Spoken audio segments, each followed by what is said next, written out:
राष्ट्रवादी काँग्रेस अजित पवार गटाचे नवनियुक्त नाशिक ग्रामीण जिल्हाध्यक्ष दिलीप अण्णा खैरे यांचे रविवारी 21 जून 2026 रोजी येवला शहरात जंगी आगमन झाले।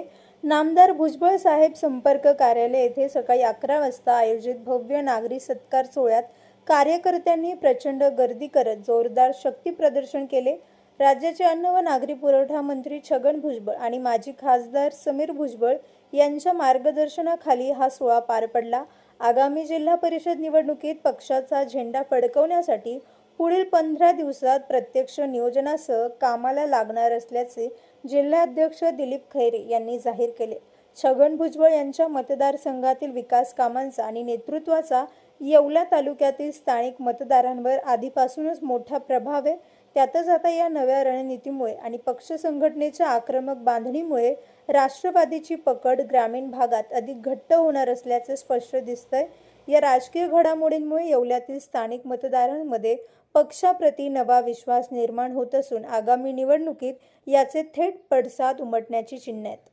Bureau report, Sachin Vakhare. प्रथमतः आदरणीय सुमित्राताई, आदरणीय भुजबळ साहेब आणि सर्व नेते मंडळींनी माझ्यावर जो विश्वास टाकला त्यासाठी मी त्या सर्वांचे मनापासून आभारी आहे।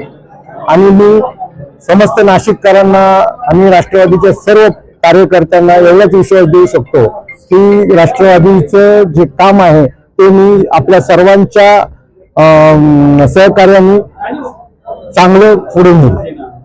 सातत्याने आपण मंगळवारी जे आहे दर मंगळवारी येवल्याची जबाबदारी आपल्यावर होती आणि आता आपली जबाबदारी वाढलेली आहे। तुम्ही त्या जबाबदारीकडे कशा पद्धतीने? नाही, आता मंगळवार हा तर कोणत्याही परिस्थितीत बदलणार नाही। मंगळवार हा येवला म्हणजे येवलाच। येवल्याच्या बाबतीमध्ये कुठलाही कॉम्प्रोमाइज नाहीये। त्याचं कारण मी अध्यक्ष झालो आहे हा 100% येवल्याचीच कृपा आहे, त्यामुळे येवल्याच्या बाबतीत कॉम्प्रोमाइज नाही।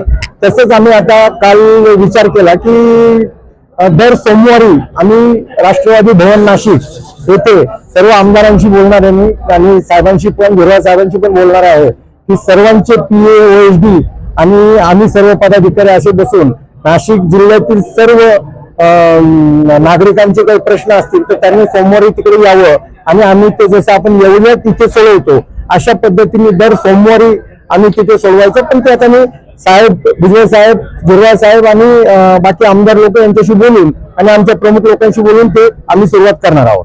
युवकची ही जिल्हाध्यक्ष पदाची जबाबदारी होती आपल्याकडे, हो। पण त्या काळची परिस्थिती आणि आजच्या परिस्थितीमध्ये पुन्हा एकदा नाही, मी ज्या वेळेला युवक काँग्रेसचा अध्यक्ष होतो, जिल्ह्याचा अध्यक्ष होतो, मी जवळजवळ 8 ते 9 वर्ष अध्यक्ष होतो, त्यावेळेला जी युवक मध्ये काम करत होती तीच मंडळी आता परत रवी नानाबरोबर काम करत होती आणि आता तीच मंडळी माझ्याबरोबर काम करणार आहे। आणि मी युवकचा जिल्हाध्यक्ष असताना रवी नाना आणि मी पूर्ण जिल्हाभर आम्ही पिंजून काढलेला आहे। त्यामुळे माझ्यासाठी नवीन काहीच नाहीये आणि भुजबळ साहेबांचे आशीर्वाद, पक्षाच्या सर्व वरिष्ठांचे आशीर्वाद, त्यामुळे मी काम अतिशय जोमाने करून संघटन अतिशय चांगल्या पद्धतीने आणि येणाऱ्या जिल्हा परिषदेमध्ये राष्ट्रवादी सर्वात जास्त संख्येने राष्ट्रवादी असेल आणि बाकी मित्र पक्षांबरोबर घेऊन राष्ट्रवादीची संख्या जास्त असेल याचा प्रयत्न करू।